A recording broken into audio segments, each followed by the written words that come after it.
Ayahanda Bim Bim Slank mengembuskan nafas terakhirnya pada usia 88 tahun di rumah sakit. Sebelumnya, almarhum sempat mengeluhkan badannya menggigil hingga akhirnya mendapat perawatan di ruang ICU.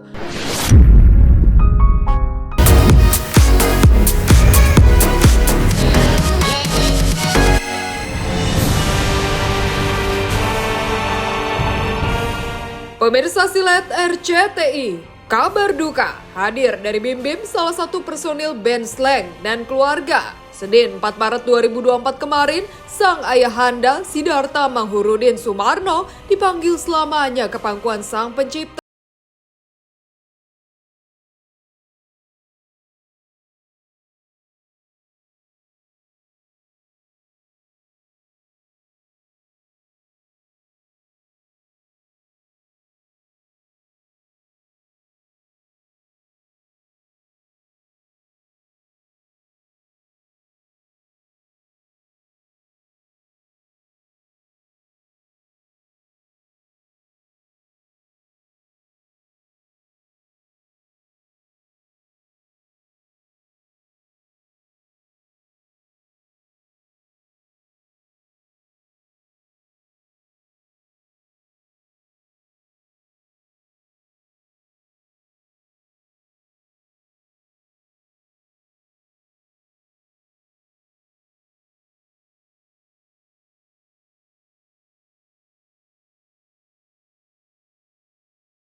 Ayahanda Bim Bim Slank mengembuskan nafas terakhirnya pada usia 88 tahun di rumah sakit. Sebelumnya, almarhum sempat mengeluhkan badannya menggigil hingga akhirnya mendapat perawatan di ruang ICU.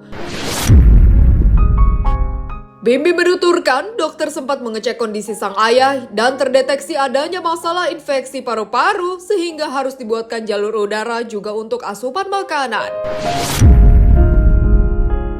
Namun kondisinya terus menurun membuat keluarga berserah kepada takdir Sang Pencipta hingga akhirnya almarhum berpulang untuk selama-lamanya. Oh, udah lama sakit. Sejak kapan sih Bunda? Sejak kapan sih Bunda sakitnya mungkin almarhum? Tahun lalu ya, udah keluar masuk rumah sakit, udah dari tahun lalu. Hampir 1 tahun udah on off gitu. Ntar masuk baik, ntar masuk baik, ntar Bunda masuk. Saya meninggal terakhir infeksi paru-paru. Ginjal emang udah komplikasi ya, udah nggak seimbang. Ginjalnya udah nggak berfungsi, infeksi paru-paru dan harus minum pengencer darah karena ada jantung. Jadi itu yang bikin On off itu ya? Iya. Dokternya juga jadi bingung kan. Yang mana dulu yang diobatin. Akhirnya diperiksa paru-parunya. Infeksi di paru-paru. Jadi butuh bantuan pernafasan. Tadinya tindakan dokter mau dibolongin tuh yang buat makan dan udara. tapi harus sadar dulu, tapi karena komplikasi ke jantung, akhirnya gagal ginjal, nggak bisa keluarin air kencing ya. Jadi dokter bilang, ya udah kita obatin aja. Ya udah kayak gitu ya ininya, sakitnya. Ya masa kita nggak lepas. Lebih baik dilepas, supaya dia juga lega sampai di sini.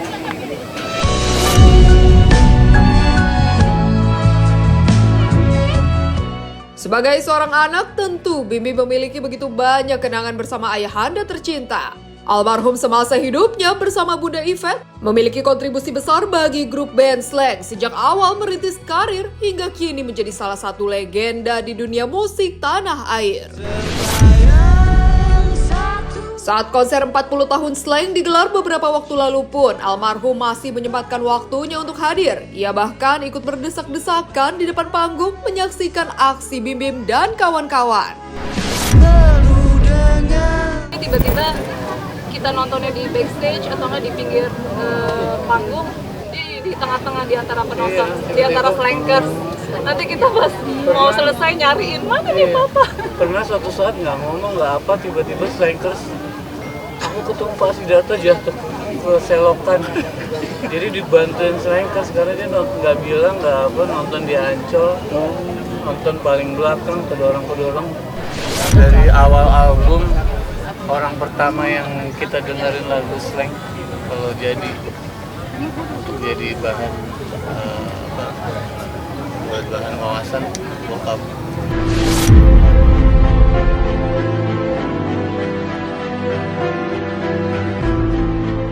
Kepergian ayahanda Bim Bim Slank juga turut dirasakan oleh sederet selebriti tanah air yang ikut mengantarkan almarhum ke tempat peristirahatan terakhirnya. Di antaranya Bunga Citra Lestari dan suaminya Tiko Aryawardana hingga anak Hermansyah. Mereka hadir di rumah duka maupun pemakaman mendoakan almarhum dan memberikan dukungan kepada keluarga yang ditinggalkan. Begitu pula semasa hidup mereka turut memiliki kenangan bersama dengan sosok almarhum.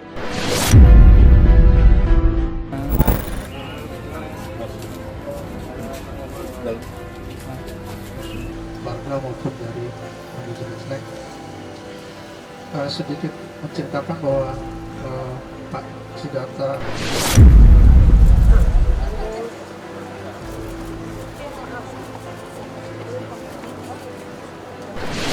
Almarhum diberikan tempat terbaik di sisi Allah Subhanahu wa Ta'ala. Ini kan rumahku. Ya, dia bapak. Dia banyak yang memberi masukan dulu. Ya, beliau ini orang yang sangat menginspirasi ya. Sebenarnya persis kayak Bunda berdua. Jadi Bunda Yvette, bapak itu menginspirasi banget karena dekat sama kita semua waktu tinggal di sini. Aku kan tinggal di sini lama, hampir 3 tahun. Jadi benar bapak itu menginspirasi. Orangnya baik sekali, baik banget, terlalu baik sih. Segala kebaikan bapak insya Allah akan pasti Allah menempatkan di tempat yang sangat mulia.